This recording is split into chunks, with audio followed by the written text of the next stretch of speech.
So again, my name is Laura, right? And we're doing an interview today to talk about your story and what your experiences were before you came to the United States, right? So could you just first maybe present yourself, your name, where you were coming from, right? And what your life was like before you came here. My origin is from Ethiopia. My mom is from Eritrea, and then my dad is from Ethiopia. And this is important. Half Eritrean right. and half Ethiopian. Yes. I just born November 1st, 1969. I just born in Addis Ababa, Ababa. capital city of Ethiopia. So when I was very young, I can say like 3 or 4 months, my father was transferred to Eritrea. Eritrea during that time, it was part of Ethiopia. Okay. It was not independent right. the time I was born. So I started celebrating my first year in Eritrea, right. Asmara, right. until 10. Okay. So when I was 6 years old, my parents they split. Okay. So, all of them, they moved to Addis when I was 10 years old. And you moved with them? I moved with them, yeah. With your mother? I was with my dad, okay. and then later on I just went to your with mother. my mom. Yeah, that's how I That's grew up. I was in Asmara from class 1 up to class 6. Okay. So in Addis, in Addis Ababa from class 7 up to high school. Okay. Yeah. And when you say your father was transferred, was he, what job was he? He was doing a business, so business. most of business he started doing in transport business. So he moved to Eritrea. So then you spent your years in high school with your mother and your brothers and sisters. Yeah. Yes. Yeah. Okay. What was it that caused you to flee your home? Okay, that's a good question. Okay, we used to have a problem even when I was there from the previous regime. My father is an Oromo tribe. He is from Oromo. So he used to do internal movement. So he has been arrested. And then my mom's also, she was a part of the Eritrean people of Eritrean Liberation Front. She was actually even doing internal movement. Right. In Addis. Okay. So the government discovered, I think, so they have been arrested. This is the previous regime during Mengistu Haile Mariam. Okay. So I was the firstborn actually. I was in big trouble. So there's a time I have been actually held in the prison. I was underage during that time. You were the oldest sibling? I am, yeah. And so you were the one who was jailed? All of you. My father and my mother. My father with his Oromo relation. Right. My mother with Eritrean Liberation Front. Right. And so your mother had political opposition. Yeah. Yeah, but it was internal. Right. You cannot show it up. It was secret movement there. Yeah. Okay. Yeah. So it was underground. So they could not get any kind of link from my mother. So they arrest me. Maybe if I have been arrested, maybe if she can give something. Right. But she does not give them anything. They cannot do anything. So then they let her go. No, she was there. She was still there. Okay. And then me, I was just there for 9 months. Okay. In the dark house, dark place, so I cannot communicate with anyone. Only the food comes. I was underage because they cannot feed me. What they do is actually illegal. If someone is arrested, supposed to be go to Was it a jail or was it a house arrest? It's a jail actually, but separately. Okay. Yeah. So finally, I've been released, and then my mom was even released. But when she was released, she has been pushed a lot. So she comes out with paralyzed of 2 legs. And then my father also, he was not quite okay, and then he has been released. just, sometimes 1 year, after 1 year, they come back again, they arrest him. It was just like this, in and off. Over and over and over yeah. and over It was and endless. over. Right. So when the regime was fall down, when the new regime comes, right. Okay, things are okay. Okay. Who is the new regime? The name of this the one? The current one now. Okay, the and current say the name, government, please. yeah. EPRDF. Okay. I think EPRDF, Ethiopian people. Okay. Yeah. Yeah, I think. Yeah. So my dad was released, my mom was released, so everything's okay for like 2 years, I can say. Yeah. And then finally my father get arrested by the current government because he's an Oromo. Oromos have a problem again. Yeah. So when he was arrested, finally he lost one of his eyes. He became just blind, cannot see, his vision was lost. And then when he comes out, he came with a wheelchair again.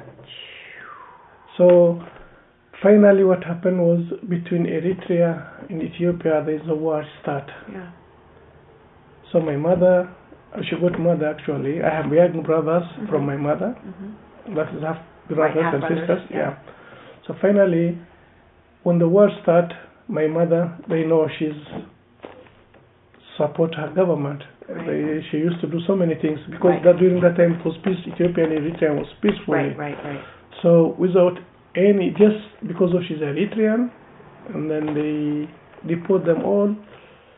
My young brothers, my stepfather, all of them by force have been deported. Where? To Eritrea. Okay. And my mom, she cannot make it actually. She passed away when she was reached on the border. She was on a wheelchair. Me, I thought in me I am an Ethiopian because my father is Ethiopian. Right. I thought I would be okay, right. But I was to stay with my mother. They have been looking for me, so I hid myself, and then I ran away to Kenya. That's how I became a refugee. Okay. Yeah. And how old were you then? At that time, I think I was. I think I was 27. I think. Okay. 27. Okay. So when you were 27, that's when the rest of your family was going to Eritrea? Yeah. Okay, and you went to Kenya? Yeah, I went to Kenya because I just had Ethiopian passport to at that time. Okay. In case of anything, Okay. I know something's happened, but in case of anything. But finally, when me and my young brother, I have younger brother, the same father, the same mother.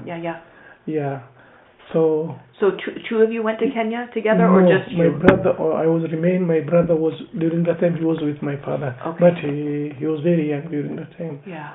So, but finally they used to give him problem, and then he came to Nairobi actually later on. Okay. So. Did you go to Nairobi? Yeah, I got to Nairobi. I just crossed through the border. Was that easy? It was not easy actually. It was very hard. How do you get across the border? Yeah, I have a passport actually. The Ethiopian? Yeah, the Ethiopian passport. Yeah, whatever they ask you show the ID. They don't, what are you doing here? I just give visit, just like that. Yeah, tourist. Yeah, just visit. Go visit Nairobi. Yeah. But when I reach the border of Kenya, they don't ask me, where are you going? You don't need visa issue. They have agreement, Ethiopia and Kenya. Just when you reach at the border, they give you visa to enter. Yeah, that's it. Okay. So I entered there. So I reached to Nairobi. Okay. So I don't know anyone. Finally, I go to my community. Yeah. When you knew everybody, there are things they cheat you. There are people good. There are people bad. So finally, I was with those bad people I don't know. But finally, there are good people. They pulled me out from this group, and then I was okay during that time. And when you say your community, Ethiopians? Yeah, Ethiopians. In Nairobi? In Nairobi, yeah. And why were they in Nairobi? Similar reasons? The same reason, The same reason, yeah. The same reason. Okay. And so then, did you work for some time in Nairobi, or what were you doing? Okay, I used to communicate with my father. My father is a very wealthy person, and then he told me he can send me some money, and then I am good with doing transport. We have transport. Through the family, the business. I know. My father the same, my mother the same. Right. Even my mother, she used to have a garage and the transport here. Okay. So I used to manage business. I used to manage this family business. Okay. So if you can do it, yeah, he says, okay. I told him, let me do assessment first. Yeah. What is good, what's Yeah.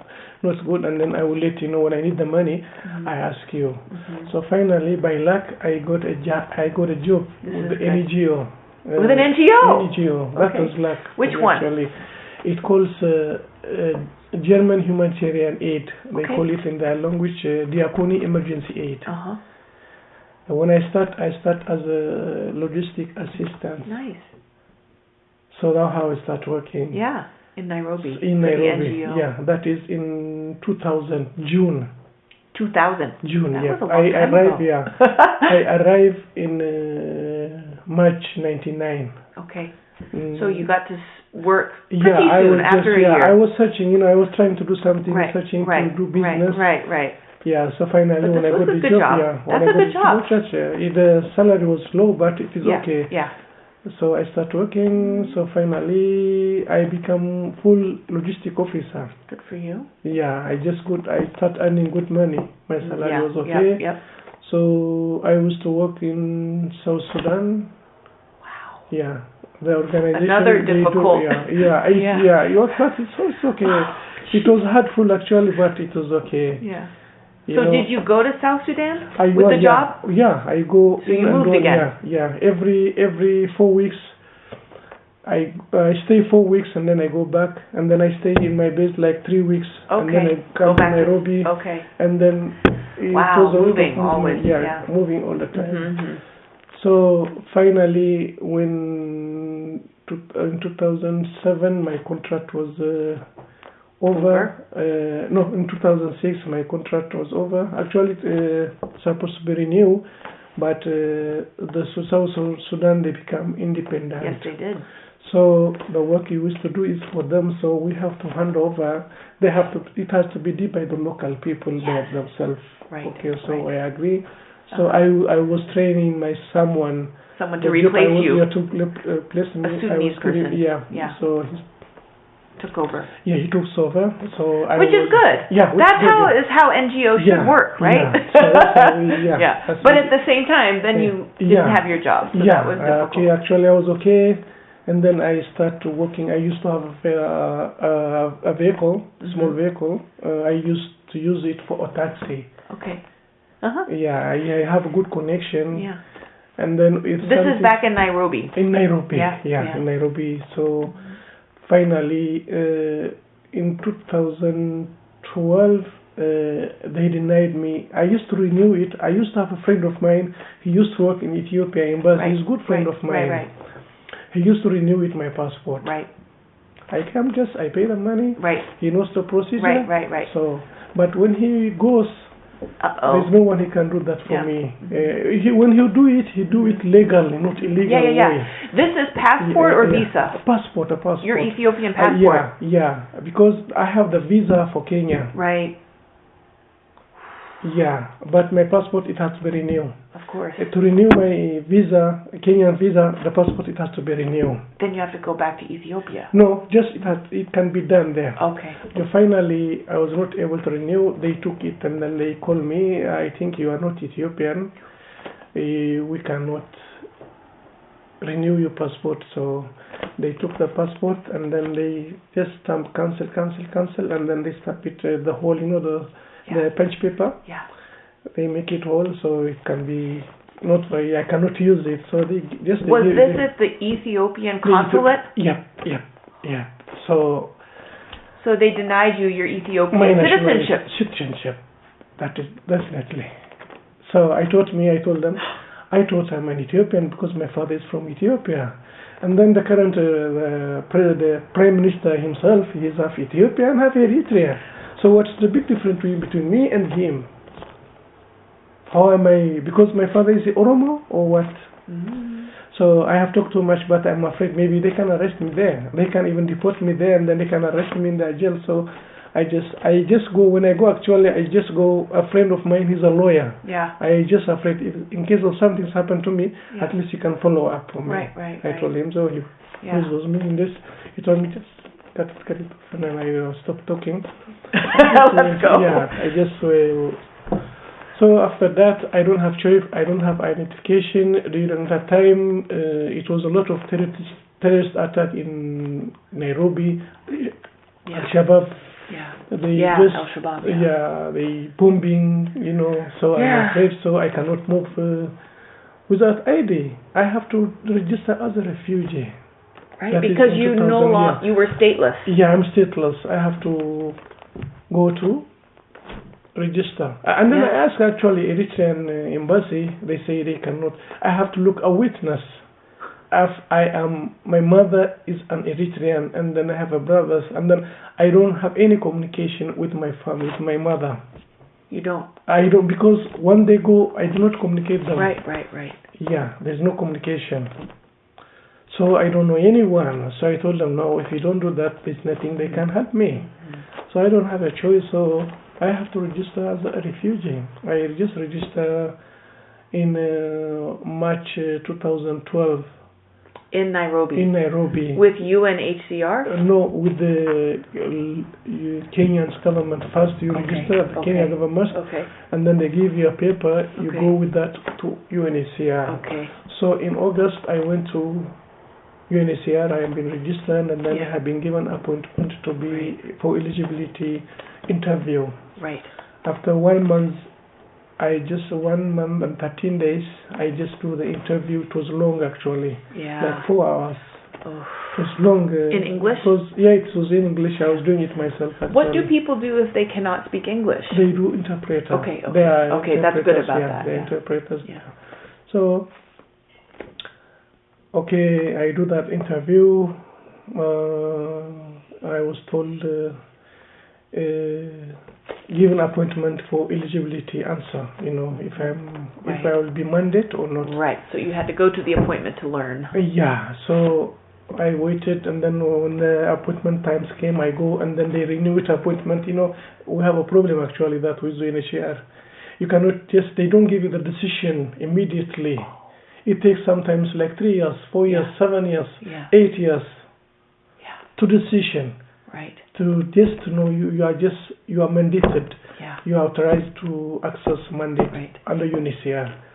So for me, during that time, I was alone. I met with my wife in 2007 when I was working in Sudan. She was in Juba. In 2006, I met her, and then I brought her to Nairobi. So we got a child. 3 children. So when I was to register refuge, there are 2 children. We apply all of that. So then finally, after 1 year and 6 months, we got mandate. Yeah. So I don't know after that what is the procedure. Nobody can tell you. So my firstborn is an autistic. We find out later. My wife, she has been suffer so many issues. Something actually I don't want to mention them. It's not only 1 time, it's just 2 times. She has been in trauma, depression. So it was a hard time for me actually. Yes, because you have a child who has special needs, and then your wife is also struggling. So the vehicle I used to use it for taxi, it gets stolen. It gets totaled? From parking. Oh. So by luck, my insurance was third part. It was not comprehensive. Right. So if the previous one, it was comprehensive. But when it was expired, I had just shortage of money. So I decided let me cut for 1 month, and then the next month I can. I was planning that when I do that, so once I cannot recover it from my insurance. So it's gone just like that. So it was hard time for me. So work was difficult. I don't have a job. I was eating what I had. So there are some NGOs, they give you support. That is to live, not not to die. Just in between. So through the process with UNHCR, there is some help to you as you're doing the process? In terms of some money for food or something like that? Nothing? First, they don't give you. They have to do assessment. Okay. I was told with my son, we don't have, he was autistic. Yeah. We African, we have a problem, when you see something. He used to talk little bit, but finally the speech is gone. He just said, okay, we thought, my sister started talking when she was 7 years old. Don't worry about that. We don't give that, we do not concentrate. Too much, But finally, when I just observed him, on the way he was behaving, this boy has a problem. He cannot be normal. So I decided to do it myself, to the hospital. Take him to the hospital. To hospital. Yeah. I have to do it by myself. Yeah. Because I don't have any information. You understand what they can do. Okay. When I go there, I ask. They told me how does he behave when he born. So how does he born? I explain everything. Okay, the guy he wrote autism. Just like that. Counseling, for autism counseling. Yeah. So I don't know. Before that, I don't know what is autism. Yeah. I don't have experience with autism. Right. So when what is autism? I just Google, I find out. Okay, I was so sad. Yeah. And then there's Autism Speak here. Their office is in New York. They have on website, and then 20 questions you answer, and then it tells you tell you yes or no. Comes yes or no. I just answer those 20 questions, and then the result, it comes just after like 10 seconds. It will come the result, and then when I see it is high risk, take him to the nearest clinic, and then they wrote later for the clinic officer, this boy has this kind of problem, just to get treatment. I got that one. Okay. So for assessment, I just went in September. I was given appointment for February. So how am I going to survive? Yeah. No problem now. You can imagine. 5 or 6 months later. 6 months, almost. So I just went to the church, and then there's a guy. He told me there's a lady she works there. Maybe go and talk to her. About helping. She works here. It's called NCCK. That means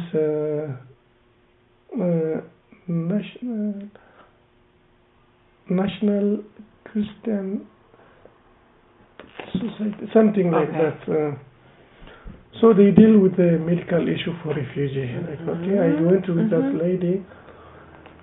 She thought, it was a small matter. When she saw a boy, this is serious, actually. So by luck, the UNHCR doctor, she traveled.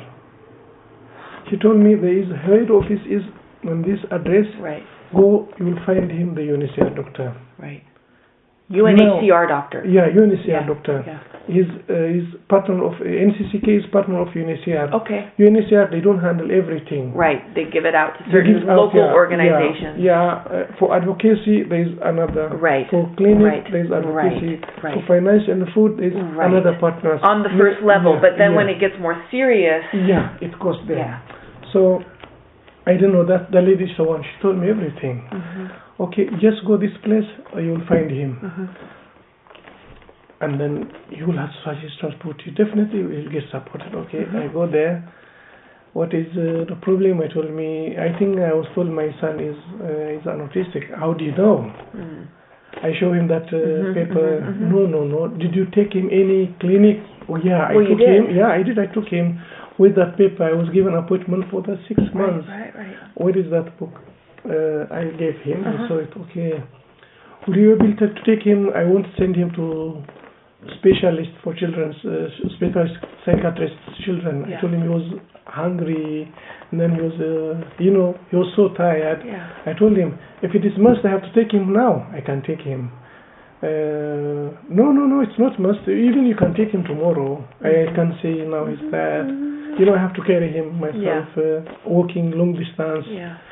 So he says, okay, you can go tomorrow. And this was Doctor's Plaza. This is individuals. Those are specialists. Take him tomorrow. You will find our partner, our calling. Her name is this. Call her on this number. She will assist you. Okay. The next day I go. She starts getting treatment. But look at how much work it took for you to do that. You had to dedicate yourself to this. It took me. I can say now, I think two months. That's a lot. 2 months. Yeah, but then when I met the doctor, the next day Good. it was okay. Yeah. And then he saw the boy. He likes him actually. The boy, he likes playing. He likes touching. He's very hyper. Very hyper. So, and then he tell the lady put him on food assistance. Food assistance. Yeah. Okay. Before they do that, they have to do assessment. Right. This is now UNHCR saying put him on the assessment. No. Okay. The guy, the doctor. Okay, himself. the doctor himself. Okay. Yeah. The doctor himself. You don't go to UNHCR. If you have food problem, you go. They tell you which to go. So for him actually, they came to do assessment. What do I do if I am working? I was not working during time. My vehicle was stolen. I was doing some small things that I get. I was not able to. I used to have so many challenges. And then my wife, she has to do. I tell to the doctor, my wife, she has this kind of problem. Do you have a paper? I showed him the paper. He was really shocked when he saw the paper. He write, the same doctor, she's seen my daughter. Okay. My son. Your son. She got to be seen there. Well, I'm glad. Yeah. So the doctor herself, she told her she has to do counseling. Counseling, you have to do it through interpreter. Something it does not make sense. That's hard. You see, if I speak face to face with someone, the translator, he cannot explain the same what the doctor is explaining to make you understand and then to make you calm. So it was hard time for her, but finally she was on medication for depression. She used to have nightmare. She used to scream badly. So she started medication. Things are better. It became better. So there's another organization called HIAS. They start supporting us. They support you for 3 months. After it's called what? HIAS. I think you know them. The organization, Hebrew something. HAIS. Okay, HAIS. Yeah. Yeah, their head office is in New York. Okay. So there's a guy who was really supportive, positive. He try any window he gets. He tried to support me. He saw my challenges, the hard time I had been through. So finally, we start getting few money. For just like 6,000, that is about $60 per month. So that one, I think it cannot cover you. No, rent. Just eating. Just eating, even cannot. Okay, eating, not even. Maybe I can say like for 15 days. 15 days. But at least it's better. It's better from some nothing. It's better something. So I was told, and then the doctor, she wrote, when she see my wife, she immediately wrote recommend, to resettlement another third country. To her and my boy, because the boy, he cannot access autism treatment in the way that he needed. So she wrote that one. So ultimately, the reason for resettlement was medical, and then the security issue of mine. Right, which was you did not have a passport. Yeah. So finally, those two things. Yeah, those two things, and then I cannot go back to my home country. Because if I go there, maybe I can be arrested. I can be maybe deported to Eritrea by force again, like what happened to my family and my parents. So finally, when he wrote, I go to UNHCR, it's very difficult time, even as an officer, security officer, as a protection officer, supposed to treat you. I have seen the difference here and there. The way you are treating there, and then we are treating here. You're talking about UNHCR. Yeah. The people who work for them. For them. The officers. The officers there. The officers in charge. When you compare the way I'm getting service here, this between the sky and the ground. The difference. Okay. I told her, I showed her the paper, the police paper, the doctor paper, and then she told me, do you want us to put for you a police officer till you get? Something, I just what did you say? I thought you were professional. Yeah. how can you say that? I told her, Oh. you are working for what? Let me ask you one question. You are working for what? For UNHCR. Can you tell me what that means, UNHCR? Yeah. United Nations High Commissioner Right. for Refugee. Who is the refugee? Right. Yeah. Well, also you had all of your background working in an NGO, so you know how. I show them everything. You know. How you're supposed to work with people. Yeah, with people, and then how can you say that to me? Yeah. And then who is the refugee now? Yeah. UNHCR themselves, they are refugee. It's me. Who's individuals? Right. And then many of them, I am a refugee. So that's why UNHCR are there for us. You are there just to serve us, not to harassing us. Who is providing the service here? Yeah. And her nationality was what? Kenyan. Yep. So in that office, it was Kenyans working there. Kenyans are working. Actually, we have a problem. We have a problem with the UNHCR staff. They change every time. Corruption from up there. They have changed. Those have money. Within 6 months, they are in the United States, or maybe they are in Canada, they're in Australia, because they bribe people. For those people, they don't have like us. I see. We suffer a lot. Okay, I see. Yeah. So on the local level of the UNHCR offices that are run by people living of that nationality, there is corruption because some people asking for refugee status can pay them. Yeah. They don't tell you. They don't tell you directly. No. But you hear, you know. Yeah, they don't tell you direct to you, but they have chain. Right. Those chain they have contact with their true interpreter works there. Right. So from beginning to end of your process, when you began doing your paperwork with UNHCR, how long did it take you to get clearance to be resettled in a third country? Almost now 5 years. 5 years. Yeah. Since I registered in 2012, so now we are 2018, almost now turning to 6. The resettlement, I was referred to resettlement on 2015. Okay. In 2015. But it still took... it takes, once you start actually, it doesn't take time. Once you have been admitted, you have been referred to US. For example, the USIS, they call you for interview, but they are partner. They call them RSC, Resettlement Support Center for Refugees. So those are the agents for the USCIS. Look at how complicated this is with all these agencies. Yeah. This agency, that agency. Yeah, and then my case actually, before you go to resettlement, you have to do actually resettlement interview. The whole family. Yeah, the whole family. The whole family.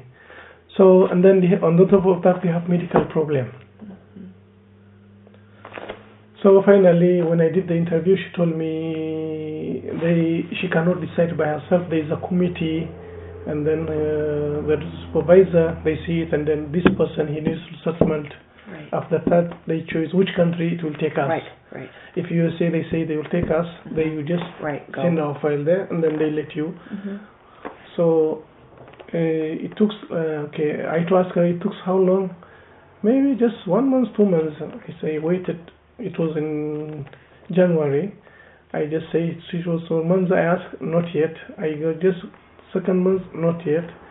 I just asked in March, not yet.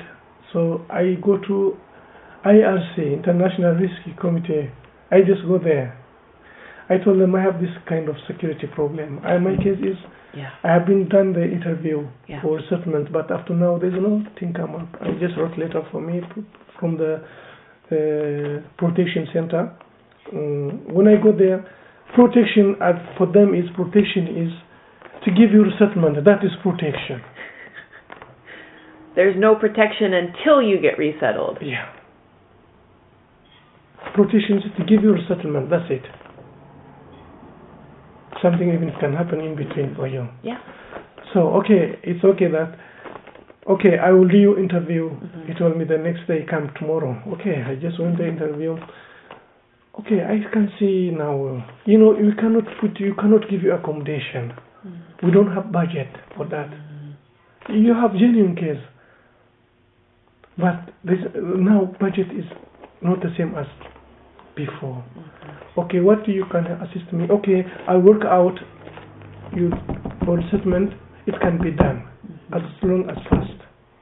Okay, that was in March. April, nothing come up, and then in May I get a call from UNHCR. My case has been referred to USA.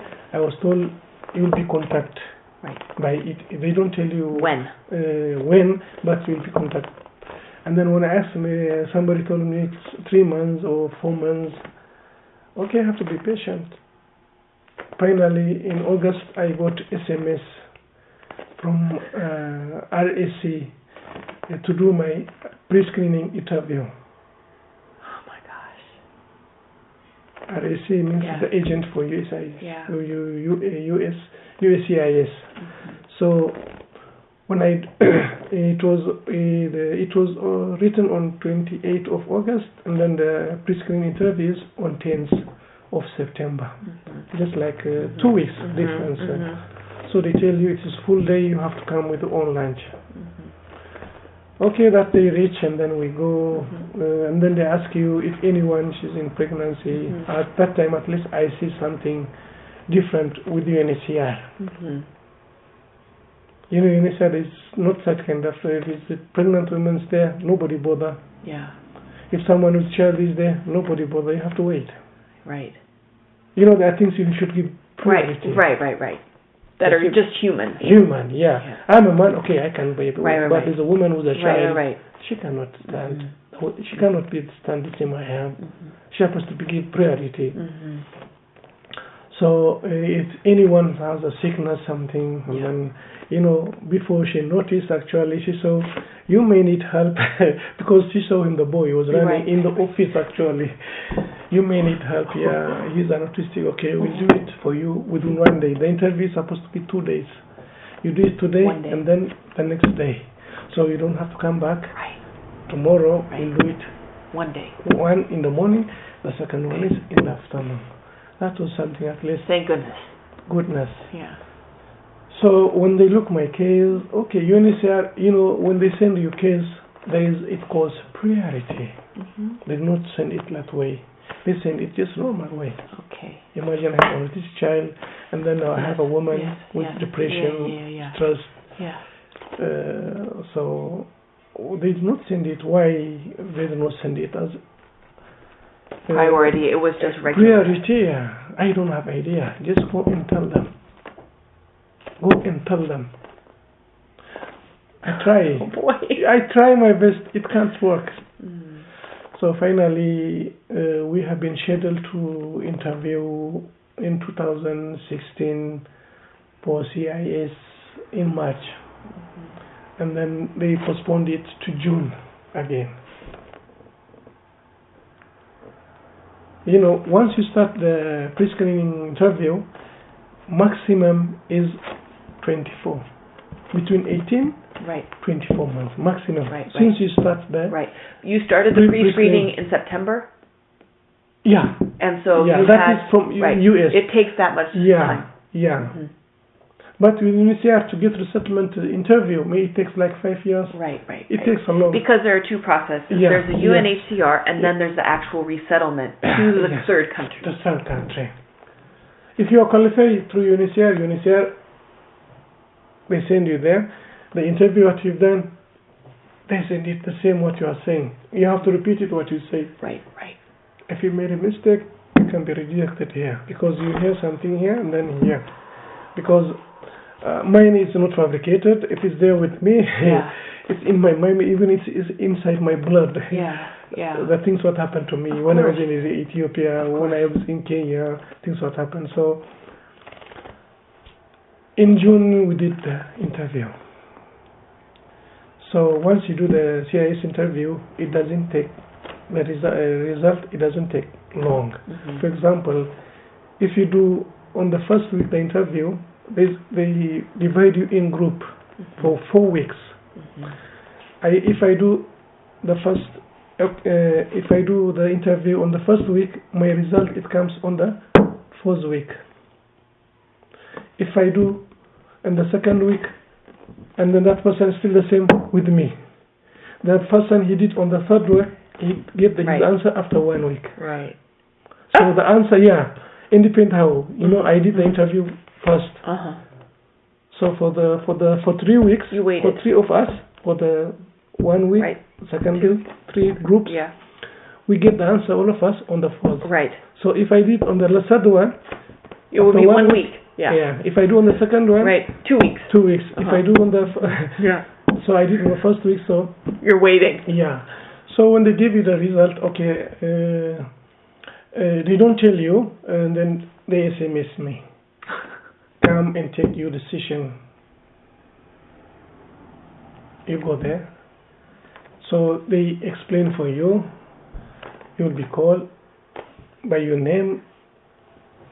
You enter in one room. So there's a paper written and then blank. They tell you if you have been accepted, actually congratulations. Right. You have been, that is, those people have been for priority. It comes immediately, the result. The priority people get the result immediately. Immediately. But you are not priority. Yeah, I'm not priority. And then the other one is further view. That means you have been accepted, but the result has not come out yet. Right. You have to wait. The third one is reject. Right. And then they don't tell you have been rejected. Maybe you find on your the reason you have not been accepted. The reason they have been tick. If you have answer for that one, you can give answer within 90 days. Okay. And then it can be seen again. Right. If you don't want, say I don't want, sign it, and then. But otherwise, even if you've been rejected, you would have 90 days to provide some more information or something else that they. There are things. There are things you are not being qualified because of this issue. Because of these things. So these things, if you can just give us good information about those ones, then we'll put you back in. Put you back again. The case will be that one actually in 99 to 1. That it goes through. 99 to 1% to be accepted eventually. So mine was a further review, so you have to wait. That is a 2 month. They tell you do not get your result, just be patient. They say yes, when they send us, we'll let you know. That's it. So sometimes you get confused. But according to experience others, I like asking. Yeah, I like asking. It might be the best way to learn. Then, no, don't worry. That means you have been accepted. But not CIS the one calling you. IOM they will call you to do medical. Okay, next step. So those have been qualified immediately. They do booking for a medical appointment. They do appointment. Once you do the medical, you don't take like this. Maximum is 4 months. After 4 months, you go. You don't take long. That's nice. Yeah. So I just do in June, July, August, September. I was told to do in October my medical. I just finished in November. So we have been our status was reached on they call it pre-departure to come to the United States. So that is 2017.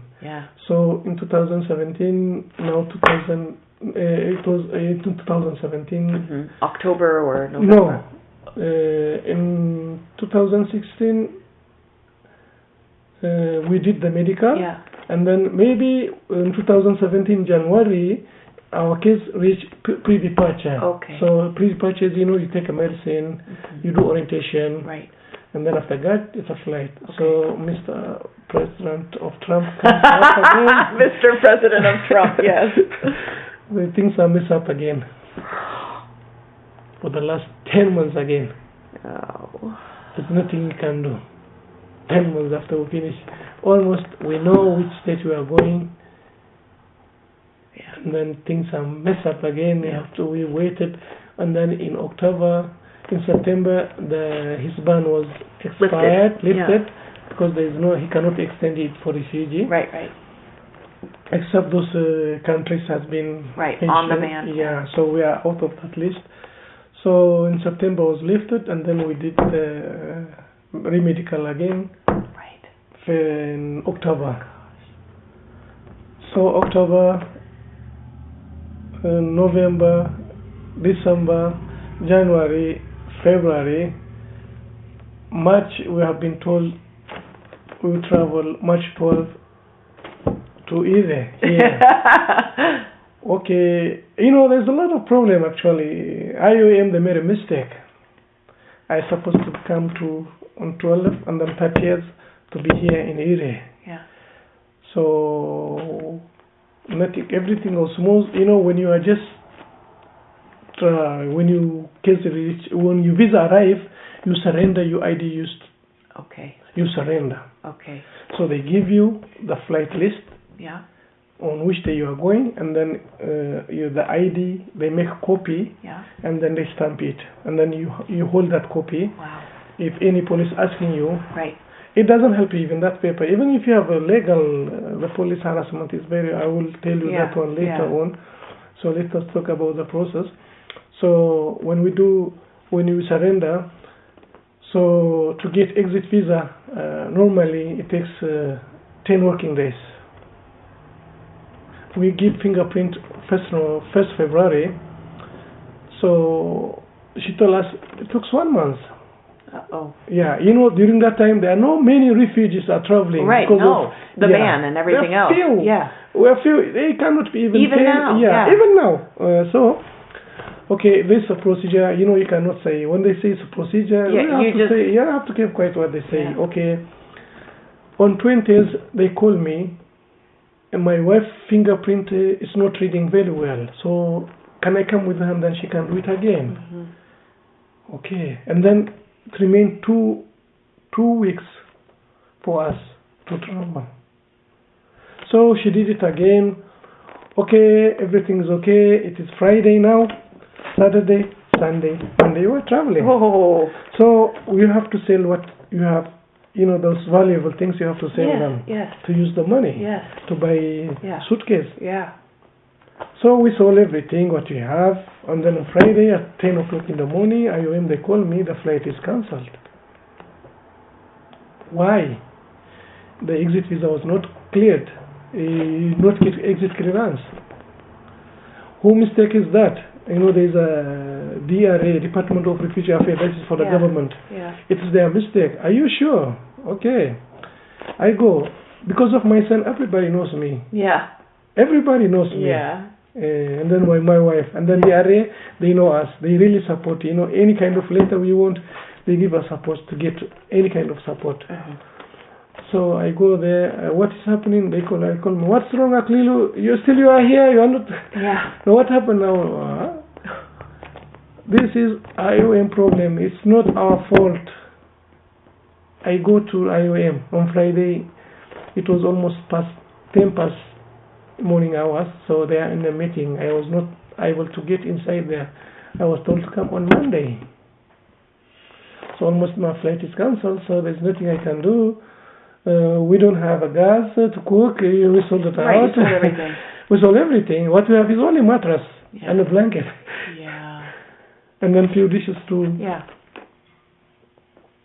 And then I go on Monday to IOM. What is the problem?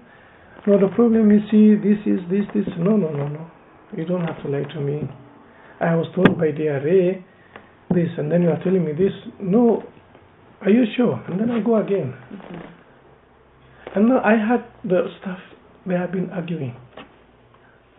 Yeah. About you? Yeah, there's a mistake somewhere. Yeah. So I just went to the area. The office is not far. Right. Walking distance. Yeah. I just go there. So, okay, they say that, okay. He take me to the head. The head. When he was trying to take me, the IOM staff just come. And then, okay, he told her, let me finish with this guy. And they go, no. She just pull him out, and then it's about mine. Okay, they went to go there. They talk. I cannot hear what they say. And then she left. You see, I got the paper now. Yeah. it will be cleared. Yeah. Okay. But it is their mistake. Okay. And then I went again to IOM. Still, they denied. Okay, don't worry. I go to the head office for the operation. She's one of us, actually. She's from Ethiopia. I don't know she was from Ethiopia. Oh. She works for IOM. She's a manager for operation program. So what is the problem? I told her my flight has been cancelled because of IOM mistake. Right. It can't be. I told her, yes, it is. No, I know what you are telling me. I know everything. But the mistake was one of you calling. She did a mistake. Yeah. Let me find out. She told me we work this DRA. They delay them. They have, there's a chain actually to get immediate clearance. If you pay, you get. They have connection. Even IOM staff, Kenyan staff with other staff. Even they know IOM, the head office, they know that. But they are trying their best to the corruption to be stopped. But still, it changed another way. There are ways how to communicate. So she explained for me, I know what you explain, I know the regulation, I know. But now find out. We'll see if it is. If I'm lying, we'll find out. And then she called, starts saying, okay. No, finally, you're right. I'm sorry about that. I'm glad you got an apology. Yeah. And then finally, what she did is, supposed to be, once they been sent the fingerprint again to them, they have to be submit again. She did not submit it. On Friday when she go to ask for the clearance, it did not submit. How are you going to get the exit visa? So then they put me on 26 again, 2 weeks after. That's how I came. But when you are living in Kenya, totally in Nairobi, we used to have so many problems with the UNHCR. Yeah. With the, sounds like it. Yeah. With the police officers. Yeah. To be a refugee is an incomplete human being. Yeah. For me. I was not complete human. Even the local, why are you a refugee? To be a refugee, it's not a crime. It's not a choice. It's not my choice. Things make me to be a refugee. Yeah. I have a country, wonderful country. Yeah. But things makes me to be a refugee. Yeah. I don't have choice to be a refugee. And then sometimes I ask them, are you a Christian? Yeah, I'm Christian. When someone tells me, you're a refugee, do you believe by Jesus Christ? Yeah, I believe. Jesus was a refugee like me. Yeah. Watch your mouth, what you're saying.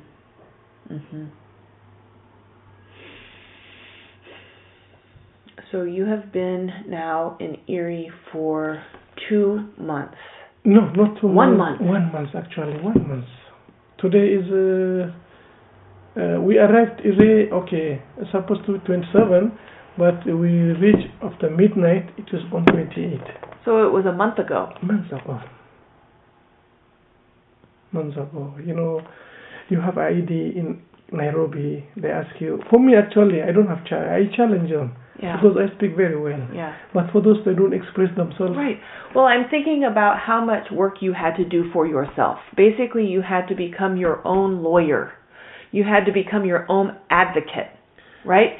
You were able to because you have very good English. Yeah. You understand also structures, NGOs, how things get accomplished. But there are so many people who do not have those resources. Yeah. There, people, they know what they are right, but they fear of be arrested. On Friday, they put you in the cell. Friday, you cannot go to court. Because Friday afternoon, the court is closed. Saturday, you have to be spent there. Right. Sunday, you have to be spent there. So people, they're afraid they don't want to sleep there. Even if they have paper, once you are in, you are in. But you were very good about getting the information you needed. I told them actually, if there's anything, just call me. I do voluntary. I used to do voluntary. Right. If anyone just let me know. Mm-hmm. If we have been arrested by police, call me where you are. Right. I can talk to them. Mm-hmm. Because I don't fear. Yeah. I know what is my right. I know what's not my right. But sometimes people don't know what their rights are or cannot communicate like you can. You know, about what their rights are and defend themselves. They don't defend themselves. Even to get inside the UNHCR, you have to give to the watchman a bribe to let you in if you come late. Yeah. Actually, it's not late. If you become 10, you have. If you reach before 10 a.m., you have right. Okay, to get in. To get in. Is there a long line outside? It's a long line. It's a long line. It's a long line. It's a long line. Sometimes even before you just there, time's over till you come tomorrow. Right. Yep. Because the line's too long. Too long. So most of the UNHCR employee, they put them outside there is. They are 3 months contract. Mm-hmm. So they rotate like this too. Yeah. What they do is actually to stay more, they have to give you more appointment. Mm. For example, you know, to do eligibility interview, you register now. They give you appointment for 2020 to do an interview. Yep. To see if you are eligible to become a refugee. Yeah, just to do interview. Right, just after the very first interview. After that, to get a decision, maybe 6 months appointment or 3 months appointment. When you go there, they renew it again. 6 months, you cannot get it. There's a guy I know, almost now 8 years, he doesn't get the decision up to now, even before I left. You don't understand them. Even sometimes, you know, under my name, someone he can fly. Under my file case from UNHCR. When you go there, you have been gone. So when you try to do just register again, they register you as. But by your name, somebody will travel to USA or to Canada or to Australia. They do such. Did you make a choice not to go to a refugee camp? Because the reason why, because of my son actually. Yeah. Because I know that I have been there in camp. Right. When I used to work, the camp is not far from the place I worked. It's 1 hour drive. Which one? Kakuma. Yeah. I know. I have friends there. I just do assist. I used to support them, help them, you know, with my organization. It allows me to help people, not only my friends. Those people, they need help. I used to support them. So I used to go to Kakuma. I know how to look. Yeah, I understand. For your son.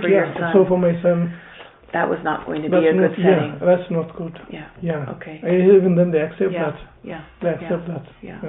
So okay. I cannot go to the camp.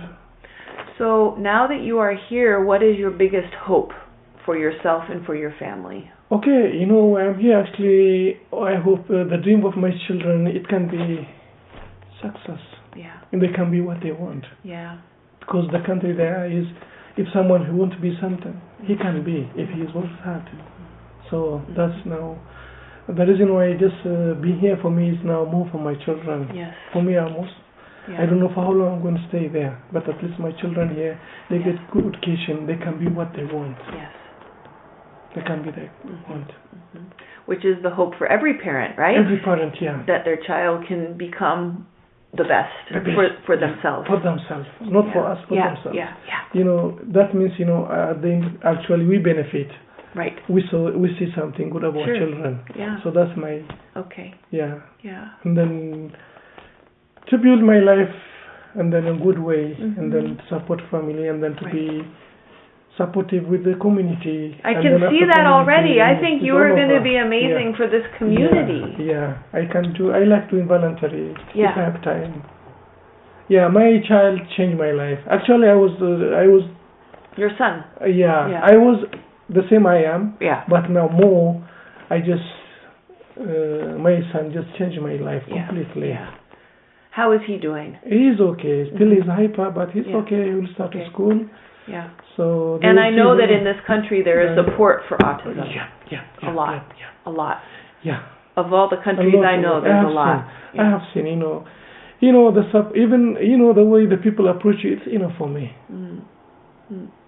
If someone, we have a prof, we say, the smiles of the person, it makes you happy. Then he put with stone face, and then he put a lot of food, and then he put a food, and then his face is a stone face.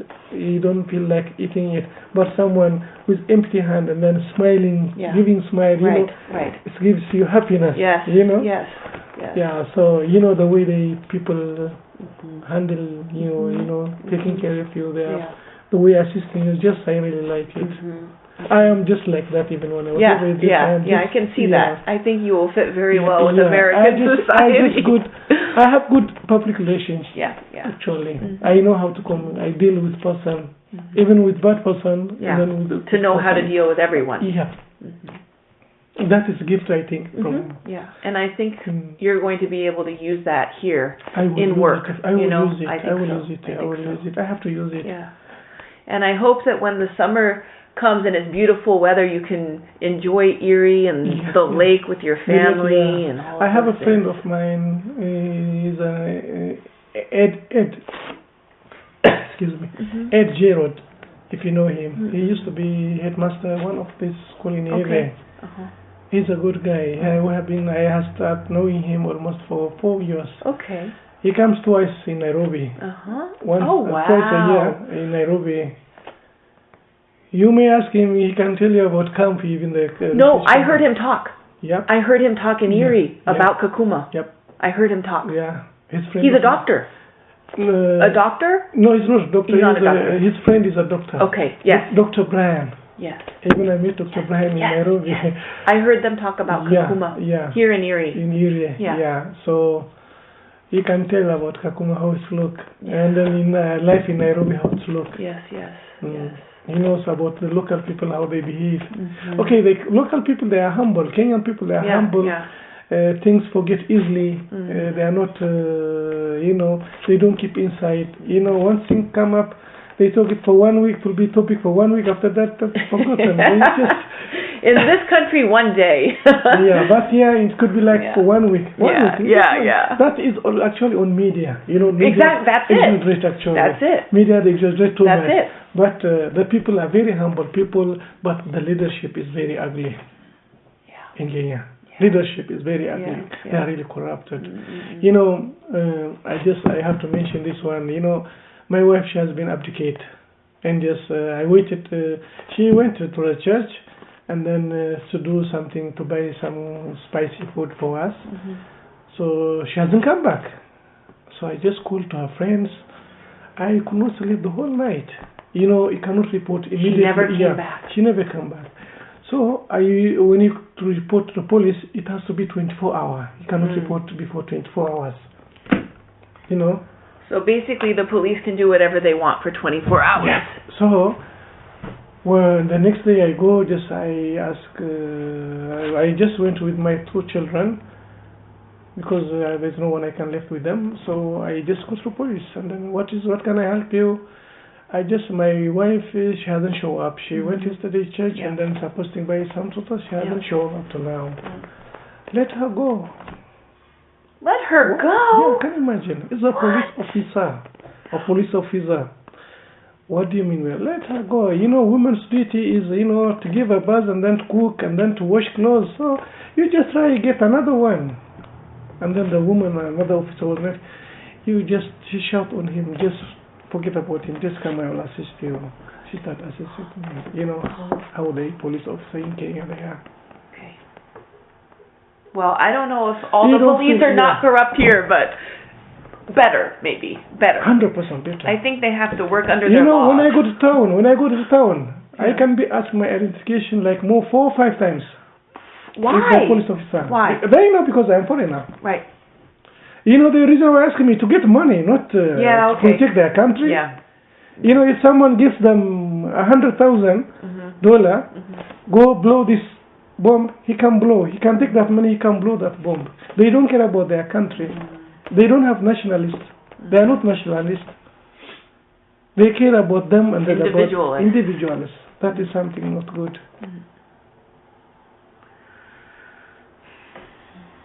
So that's very all. hard to It's rise very, above yeah. that, yeah. For me, I'm telling you, I express myself. I can challenge them, Right. but there are people they don't know. They handcuff them. Yeah. They fear. Yeah. They enter inside their pocket. They take what they have, Yeah. and then they take them someone you cannot see them. Yeah. When they do that, they don't do that on public. They stay Right. look something. There's no one. Take them somewhere where no one yeah. can see them. No one Yeah. can see them, and Yeah. then they check all Yep. the pocket. They take what They you can? have, and then finally you just go. Don't come back. Go. Yeah. With the handcuffs on or off? Off. Off. They take them off. Yeah, Okay. That's how it is. I That's hope how that it there is. will be many fewer conflicts like that here. That's just, yeah. But yeah, there is hectic. Police. You don't fear. People, they fear police, imagine. When you see police, you should be, in Uganda it's different. In Uganda, nobody bother. If you miss a place, you can go ask police officer, I want Right, to can see you help me? You can help me, I don't know this place. Okay, Yeah, you okay, just, do this. they direct you. But in Kenya, ask you, who are you? Where do you come from? Do you have ID? Because he just want money. If he show me money, okay, hey, you go this way, give me for something. Right. For tea. But some people in this country may also fear the police. Okay. A little bit. For me... Because in this country the police have guns. Yeah. So the police shootings... Even though right? they have a gun. Yeah. They have AK-47, not not a small gun. Okay. AK-47. Yeah. They work 3 of them with AK-47. It's just to say there may be things also with the police in this country, in terms of police shootings. Okay, corrupt, it will be there everywhere, all over, but it's not, you cannot say. I can say 1% could be here. Yeah. But there is 95%. I understand. Yeah. To get a clean cup is rare to get. Someone, he doesn't deal with the money, it's very few. Because he knows you have to give him something. Yeah, where's I want something today. Where's my lunch today? Sometimes I tell them, you should feel ashamed. I'm a refugee. Because you are the one just to, you cannot ask a refugee, there are people, they get support from their family, For me, nobody is supporting me. I don't have anyone outside. Right. But their family, they support their father. Right. They in Nairobi, they send them money. Were your children able to go to school in Kenya? Yeah. Okay. Yeah, it took me long actually for my daughter. Okay. It took me long. Yeah. Because supposed to get free education by UNHCR. Right. It took me long. Right. What about here? Are they now in school? Now, she's in school as well. She started on Thursday. Oh, just last Thursday. Last Thursday. Yeah, the boy will start next week. Okay. Yeah, she'll start now. The young one now still not yet. Okay, not yet in school. Yeah, she's at school. Okay. Well, that's exciting. Yeah. I hope that school will she's go happy now. My daughter is happy. Actually, they are happy now. I can see. Yeah. But also probably they feel that you're happier. Sometimes, we not. There's a time I've been without eating like 2 days. Whatever I get, I feed them. I've been past so many. He used to use diaper. Yeah. What we do? If it's only he pee, just to make it dry and then he use it for the next day. Yeah. We don't have choice. Yeah. Because I cannot afford that. I have been past that life. Yeah. I have been past through so many challenges, but finally, thanks to God, Yes. I have seen the children. Yes. He has been seeing us how we suffer. Yeah.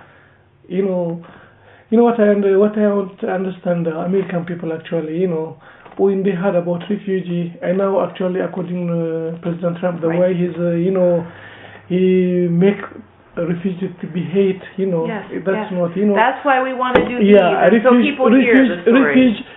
The Syrian refugees, they run away. Yeah. The situation make them to run away. Millions. If Syria is peaceful, I am sure they'll back their country. Yes. They love their country. Yes. But now the way it is, they don't have choice. Right. Okay, in the other way, I have a reason. I support how some President Trump. Okay. For example, Syrian. Yeah. For us to trace us, it will be easy. where we come from, where we have been staying. Right. Right. They can trace us. But Right. Syria, the way it is now, someone from Iran can Right. say, I'm Syrian. He Right. speaks So Syrian you language. agree with the idea of the extra checks? Extra checks, extra yeah, checks. that one I just, Okay. yeah, because it is for America's safety, for American civil stuff. Safety. Actually, most of refugees are not harmful, but someone he has been planning to do that Right. one. He To can take be fast, advantage of the to take a situation. situation, Right. and then when he reach there, he can take that advantage. Yeah, but the others refugee, they are humble. You know, you just can see for those who have family, they want to be just peace, not better life. They You know, just want to live without fear. without fear. If I could not fear, I cannot even live in Kenya. I can Right. be in Kenya. Right. But I fear. I Right. know what happened to my wife. And then I know what happens to me. Yes. So I cannot live with fear. Correct. That's why you need relocated to third country. Third country. Because of security issue. So, okay, I have security problem, but they cannot give me accommodation. Right. If I want to go accommodation, I have to go to camp. If I have to go to camp, does my child Right, get right. those kind of facilities Yeah, what he has yeah. get in Nairobi? At least if it's a few, he cannot get them in the camp. It sounds to me like you did the right thing. It took a long time, but I think you did the right thing. Yeah, I don't have to the camp because Yeah. it'll be worse for them. You know, actually, I forgot to mention medical issue. If you get sick, there is a local. You go there. It is free. If you have to be tell to the laboratory, you have to go to pay. The lab is not working. If you don't have money, what do you do? Tell me. Okay, for those they have, they go to the lab. But for those they don't have, they don't have. So this is a very strange situation where there are people who are the haves and there are the people who are the have-nots. Yeah. But even in a context where everybody needs to be resettled. Resettled, yeah. Or even a medicine, you get a prescription. If it is on the the clinic, it is supported by UNHCR. If the medicine is not there, they tell you have to buy for yourself. Because the medicine is there, they sell it. Right. They sell it themselves, you know. There are so many tricks they do. But that's ironic when we know that the people who need to buy it may not have the means to buy it. You know, our own people, they are harming us, not foreigners. Our own people, they are harming us. For example, UNHCR, they get aid, they get medicine. The medicine come to whatever it distributes. Right. But it does not, the local people like me, we do not get it. Right. So where is it going? They sell it to another chemist. So they write, you know, maybe he has your prescription, maybe you don't see, maybe he take a copy, he tell you have to pay it outside there. So then he took this amount for this and then he can sell it. That's how they do. Everywhere. Yeah. It's a big bureaucracy and it has lots of imperfections. That's why I say to be called refugees, incomplete human. Incomplete human. Whatever you are, when you are a refugee, how some it has it affects you. Yeah, that's how you started. So I think we will end because you started with this and now you came back and you ended with this. So I want to thank you so much for sharing this.